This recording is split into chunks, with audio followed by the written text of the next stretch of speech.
earlier when you talked about criminality and creativity trends in men peaking at 14, it reminded me of something you said. I think it was Joe Rogan talking about SJWs and kind of in how they create their own chaos, talking about how adolescents have this drive to change the world.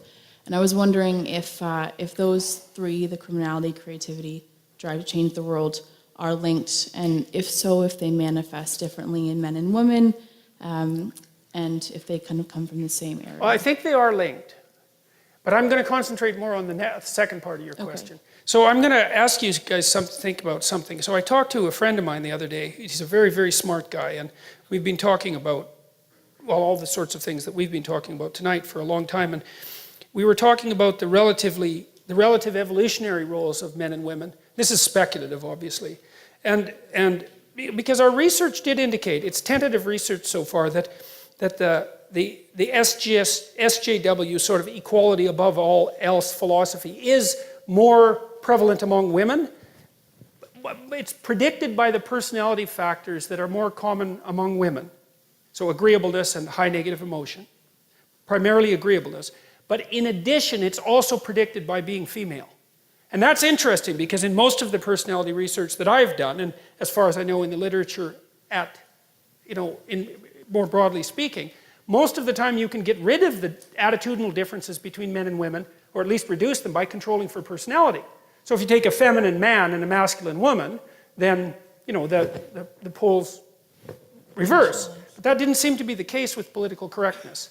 And so I've been thinking about that a lot because, well, men are bailing out of the humanities like mad, and pretty much out of the universities except for STEM. The women are moving in like mad, and they're also moving into the political sphere like mad. And this is new, right? We've never had this happen before, and we do not know what the significance of it is. It's only 50 years old. And so we were thinking about this, and so I don't know what you think about this proposition, but imagine that historically speaking, it's something like women were responsible for distribution and men were responsible for production. Something like that. And maybe that's only the case really in the tight confines of the immediate family, but that doesn't matter because that's most of the evolutionary landscape for human beings anyways. What the women did was make sure that everybody got enough. Okay, and that seems to me to be one of the things that's driving, at least in part, the SJW demand for equity and equality. It's like, let's make sure everybody has enough. It's like, well, look, fair enough, I mean, you can't argue with that. But there's an antipathy between that and the reality of differential productivity, because people really do differ in their productivity. So, all right, so to answer your question fully, I do think that the rebellious tendency of adolescence is associated both with that criminality spike, especially among men, and with creativity. Yes. I think that the SJW phenomena is different, and I think it is associated, at least in part, with the rise of women to political power. And we don't know what women are like when they have political power, because they've never had it. I mean, there's been queens, obviously, and that sort of thing. There's been female authority figures, and females have wielded far more power historically than feminists generally like to admit. But this is a different thing, and we don't know what a truly female political philosophy would be like. But it might be, especially if it's not been well examined and it isn't very sophisticated conceptually. It could easily be, well, let's make sure things are distributed equally. Well, yeah, but sorry, that's just not going to fly. Do you think in terms of the West with the SJWs, and you talked about last lecture as well, creating chaos when there is none, otherwise it'd be static, do you think there would be any validity in saying that in a country like Canada where we're pretty gender equal, is there any merit to thinking SJWs are trying to create chaos even when there arguably is none on a mass level? Obviously there's still problems. Why would they do that? Otherwise it would be static. And that drive, it wouldn't, but I'm just wondering. So I read this quote once, and I don't remember who said it. It might have been Robert Heinlein, for crying out loud, science fiction author. That springs to mind, but it probably wasn't. And the proposition was that men tested ideas and that women tested men. And I kind of like that. There's something about that, And now, obviously, it's an overgeneralization, but we also don't know to what degree women test men sheerly through provocation. It's a lot, because if you want to test someone, You don't have a like little conversation with them. Like you poke the hell out of them and you say, okay, like I'm gonna like go after you and see where your weak spots are. And it seems to me that in this constant protest and use of shame and all of that goes along with this sort of radical movement towards egalitarianism, that there's a tremendous amount of provocation.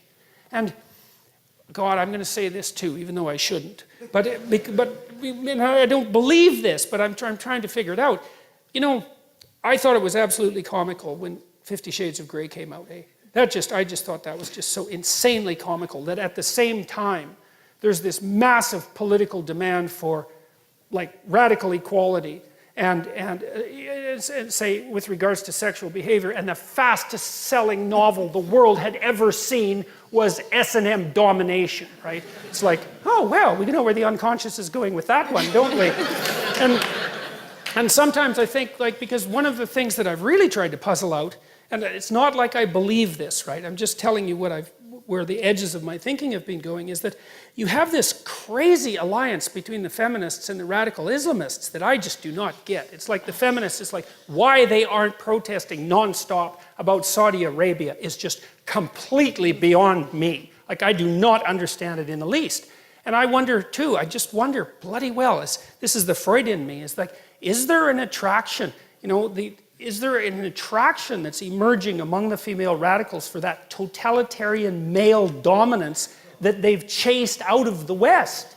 And I mean, that's a hell of a thing to think, but after all, I am psychoanalytically minded, and I do think things like that. Because, like, I just can see no rational reason for it. The only other rational reason is that, well, the West needs to fall, and so the enemy of my enemy is... My friend, exactly. Now, what is it?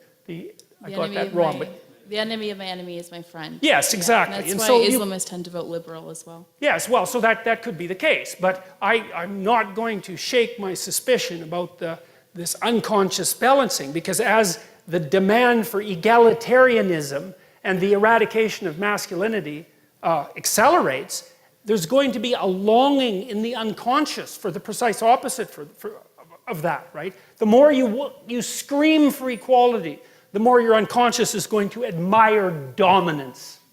And so, well, that's how you think if you're psychoanalytically minded. And, you know, I'm a great admirer of Freud. He knew a hell of a lot more than people like to think. And so, which is partly why everyone still hates him, even though it's been 100 years since he's, you know, really been around. So, all right, we should stop.